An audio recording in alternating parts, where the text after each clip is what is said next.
So tell me a bit about yourself. No, I want to hear something. You want to hear? You start then. You start. I want to hear because I'm new in the United States, and I'm puzzled by so many things. And after 15 years here, I figured out so many things, but there are still situations or facts I am not getting at all. And most recently, there was this, I don't know, brouhaha or whatever around sports, and particularly about American football. Right. Well, do you know why this originally started? What caused all of this? Yes, because that's one of the questions I wanted to ask. Okay. You know, it's something about national anthem and sport events, and are they playing international games or anything? Because that would be, for me, I'm a European, and you have national anthems only if you play internationally. Right. So where it's coming from, or... So before most sporting events, they play the national anthem. So if it's like American football or baseball, they play the national anthem. I think for hockey, they play the American and the Canadian one. In Canada, they might just play the Canadian. I'm not totally sure. But they always play the anthem before the games. Even in like Little League and stuff like that, like in Pee Wee football, they'll sometimes play the anthems too. So that's pretty common. What happened was there was a player, his name was Colin Kaepernick. And he was a quarterback for San Francisco's team, and he's a black man, and he looked at all of the racial injustice that was happening around him, all of... You mean those shootings on the streets and... all of the shootings of innocent black people, the harassment by the cops, things like that. We had something here right in New York City. Yeah, the Eric Garner, but he saw that happening, and he decided that he could no longer stand during the anthem knowing that there were people in our country who, because of the color of their skin, were not free and were not safe, and that this anthem wasn't representing everyone. And so he originally started by sitting down, and somebody told him that was disrespectful, and he said, fine, I will kneel instead. And so he spent an entire season kneeling. And one or two other people joined him. It wasn't a ton of people. He no longer has a job. Because of it, you think? Or most people seem to think it's because of this.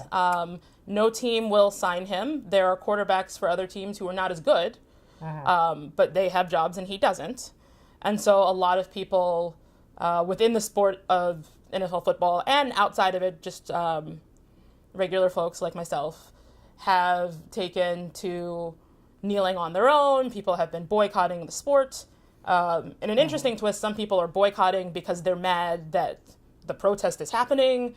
So a lot of weird stuff has been going on. Some of it really positive, and some of it still kind of a mess. And then I think I heard that the president stepped in, or...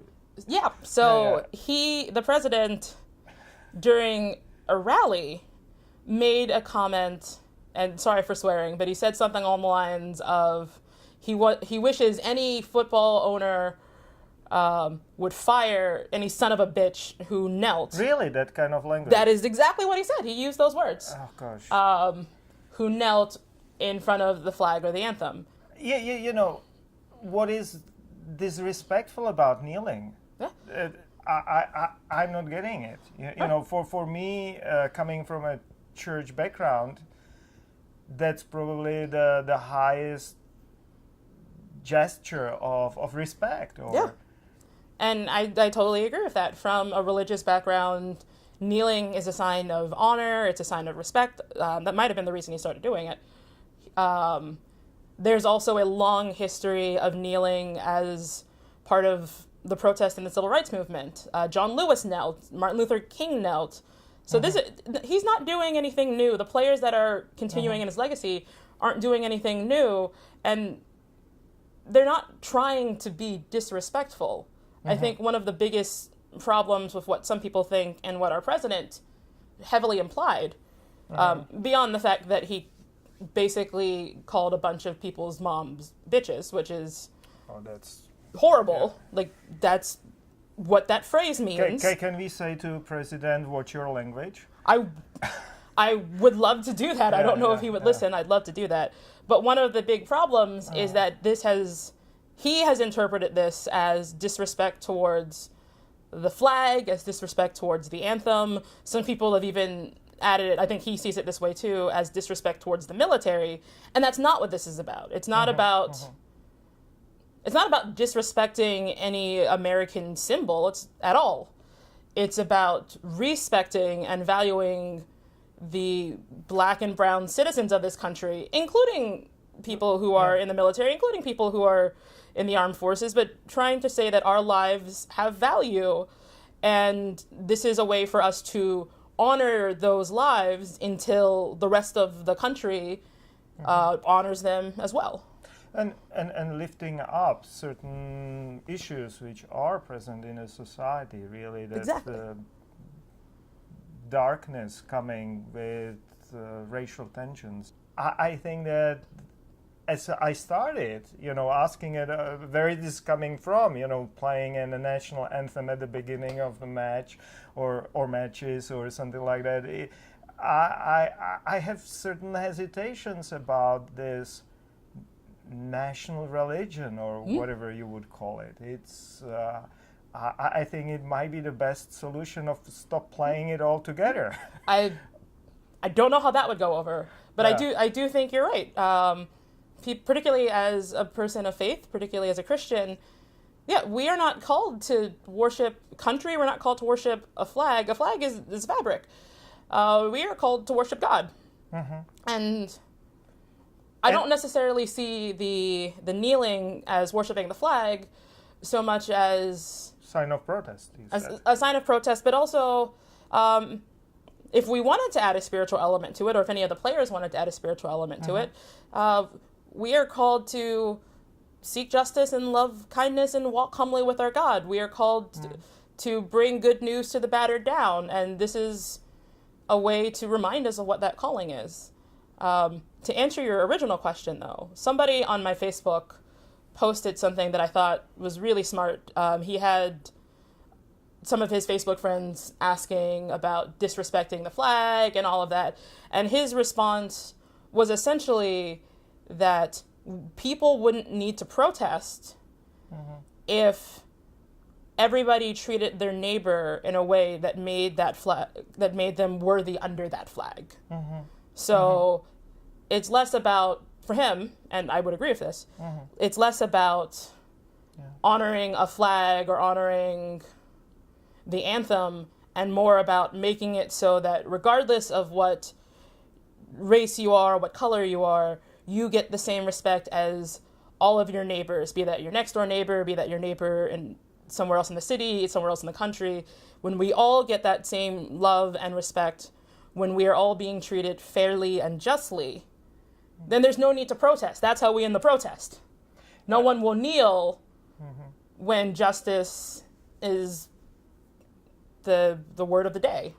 And, really this equality and justice clearly seems to me to be much higher goal than stirring up these kind of controversies about... Tell me, what team are you rooting for? I was born and raised in Pittsburgh, Pennsylvania, so I am a huge Steeler fan. A little concerned with how my team reacted to the events of this weekend, but... Tell me more.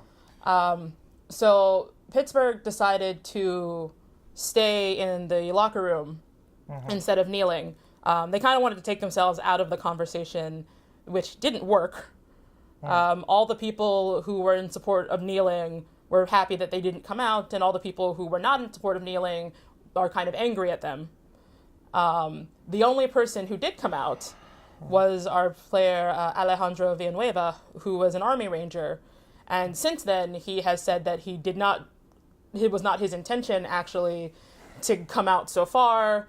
There are lots of pictures of him and people lifting him up as like the one guy honoring the flag, and he's like, that's not what I meant. I feel like I betrayed my team.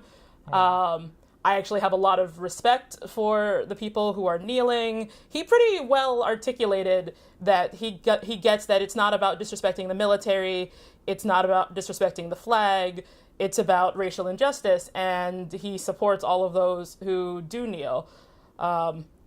Quarterback didn't do such a good job. He basically argued that he couldn't sleep at night because they didn't go out for the national anthem. And it's interesting that this Army Ranger, the guy you would expect to be the most quote unquote patriotic and the most for the flag, understands it better than the captain of the team.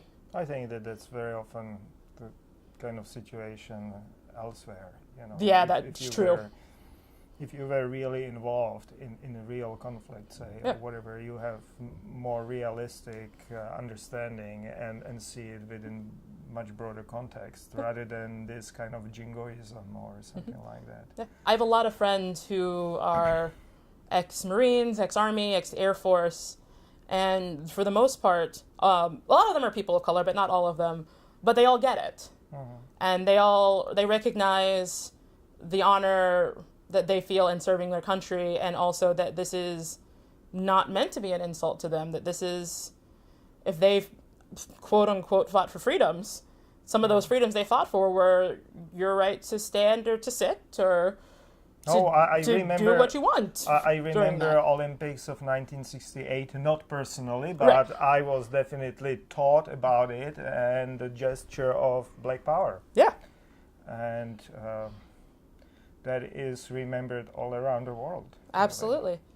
So I applaud that freedom of expressing your misgivings about the political situation, that freedom here to really address that. And still, I think that the best solution would be just to forgo national anthem and play it only for national events, because otherwise it is part of that pseudo-religiosity which theologically I have an issue with. I think it's important for us to not get distracted, not only not get distracted from what this protest is about, which is, once again, not about the American flag, it's not about disrespecting the anthem, it's about respecting the livelihood of Black and brown people, but also remembering that it doesn't just stop at kneeling.